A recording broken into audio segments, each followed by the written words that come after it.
Earlier today, I was able to go and speak to a coaching staff it's actually at my own facility. Is Absolute Performance. They do a great job of really focusing on the athletes and to bring me and to talk to their coaches just shows what kind of company they are, what kind of leadership they have, because they want to make sure that they're doing the things necessary for their soccer athletes that come in. It really just became a discussion. It wasn't me lecturing or anything, because what I covered, for instance, was how I get annoyed with coaches that build everything up over a mile time or long distance running, and oh, you want to get fit, go run a mile, or if you want to get fit. I was at a previous coaching staff where they did a 5 mile run regularly as their fitness, and it drove me nuts because, through my research, there are over 450 different types of movement in youth soccer, in soccer in general. About 75% of the movements in soccer involve a player changing direction at least 120 degrees. So think about that, right? So we have players stopping, starting, turning left, turning right, going backwards, and we focus on long distance sprinting or long distance like 120s, or we focus on the mile test, and it's just so backwards. And what I really wanted to get across to the group is we gotta change the way that we train our athletes. Like the average distance of a run in soccer is 10 meters.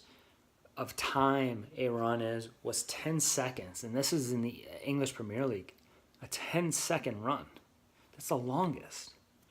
There's a breakdown through match fit conditioning, and they talk about how 25% of a game is walking, 37% is jogging, 11% is an all-out sprint, 20% of action is actually running, and 7% is actually running backwards. And so we have all these different movements, and all we say to our players to get fit is go run a mile. How we can combat that is really improving how much we're doing with our players, and how introducing different motor skills and different situations and different scenarios will help players. I mean, if you search the U.S. Women's National Team workouts, you'll see that they go boxing. They'll do boxing classes. They'll do cycling classes. They'll do rowing exercises. They'll do ropes. They'll do a lot of strength training. They strength train twice a week when they're in camp, and I think it's kind of neglected in a lot of youth soccer. I know the future, and some clubs do it around here, where they have a certain amount of practices that they have to have to play in the leagues that they have, like the ECNL clubs and the DA clubs, and they are now incorporating strength and conditioning into their training program, and that's vital. It's vital for players. Dawn Scott, who is with the national team strength conditioning, and she talks about like what exercises they like to do, and it's actually lifts, and it's a lot of TRX stuff. Like if you follow Liverpool or Arsenal or Man City, they're using TRX, the suspension trainer, and I think that's something that's vital in developing just balanced athletes. We talked about that a lot today too, is these players are not balanced. A kid that starts starts playing soccer at 7 and is 14 years old, well, they haven't been balanced because they've neglected they've mostly neglected their left foot, or their weak foot, and so a lot of body problems and injuries happen because there's an imbalance. Your right leg is stronger than your left, and we talked about injury prevention, and we talked about how, for me, everything starts with the hip. Everything starts with the hip and the hip joints, because as human beings, we weren't meant to kick something. We were meant to run, jump, climb, but we weren't ever meant to kick anything. And that puts a lot of stress on our hips. A lot of stress on our hips. And, back to an old video of mine about hip activation that I learned from Becky Edwards. It's vital to strengthen the hip joints, and the problems that we have in our knees is often caused by our hips. The problem that we have in our ankles often is started with our knees, problems in our knees, and it's all just linked. Start with your hips, go on down, and talk about the scheduling of soccer and how archaic a lot of it is, and how college soccer will play on Friday and then they play on Sunday. They're talking about getting away from that, and they're talking about maybe going to a full year schedule, especially on the men's side, which, again, somehow girls soccer is neglected, but that's another point altogether. And it's just like, why did we have a DA on the boys' side for so long, and then we just now started the DA on the girls' side? That's U.S. Soccer's fault. And if coaches and clubs choose to go to ECNL over DA, U.S. Soccer has no room to complain about that, because it was your fault. It was U.S. Soccer's fault for not paying attention to the girl side and saying, you know what, we're good as is, we're good as ODP or through ODP and all that. Well, how's that working now for you? Our U17s just lost to North Korea. So you get what you deserve, I guess. What else did we talk about? We talked about high school scheduling, where, the reason why the DA was originally started was for more meaningful games and less frequent games. I mean, we have players going to play in tournaments where they have 3 games in less than 24 hours. And think about that. So it's just like anything. How do we perform when we're tired? Usually not very well. And think about all the bad habits that are being created while we're exhausted. And when we have a third game in 24 hours, that's where the bad habits are created. And I believe bad habits is why we are behind as a country.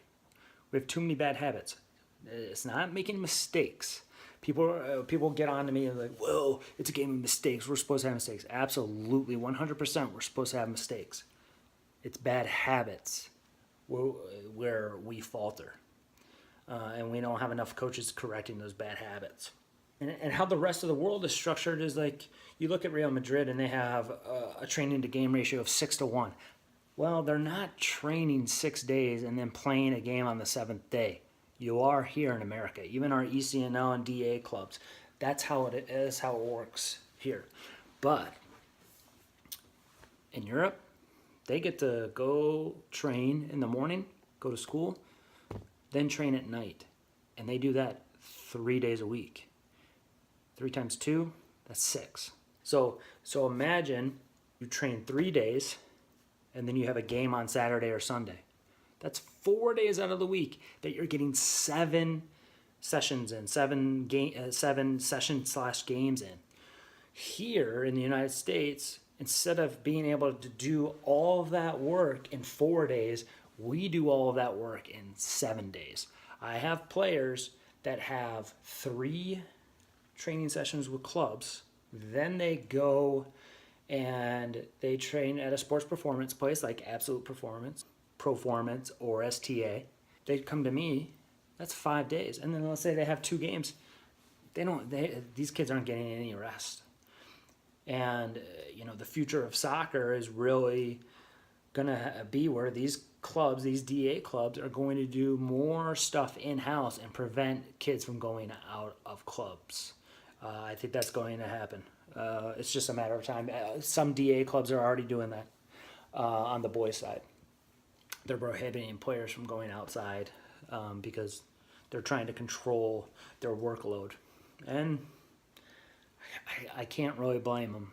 But also, we got into a discussion about why is U.S. Soccer behind, and the pay to play, and that brought on promotion and relegation and solidarity payments, and how not having solidarity payments, it's costing our families tens of thousands of dollars to be able to get through an ECNL season or a DA season. So it's up there. It's crazy. Whereas, the solidarity payments, just real quick, DeAndre Yedlin. In Europe, players that sign pro contracts, let's say you sign with Barcelona, that Barcelona then pays all the clubs that you played for from U12 to up to that payment. They pay them a bit of money. DeAndre Yedlin, when he signed with Tottenham was going to pay Crossfire Premier in Washington $250,000. The MLS blocked that payment. Think about all of the players that could be paid for. Think about all the travel. Think about a facility.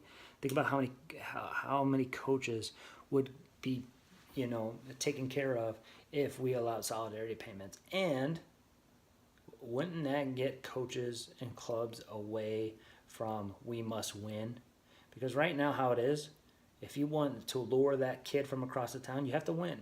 It would be better if we incentivized a club to, instead of win to get that kid, we just got that kid to a pro contract. That would incentivize a lot of clubs. But we talked a little bit about everything in soccer and where it's going, what's missing, how important strength conditioning is, and where I feel that strength provides balance, and balance really prevents injuries. If you just run, and there's 450 different soccer movements, if you just run, there's no wonder why there's so many ACL tears and ankle problems and everything, because I get a kick out when people blame turf or blame shoes on ACL injuries. That's really just it's not true. It's in your training sessions, you guys warm up with laps, and then you guys play possession, and you're not really getting all of the movements into a game.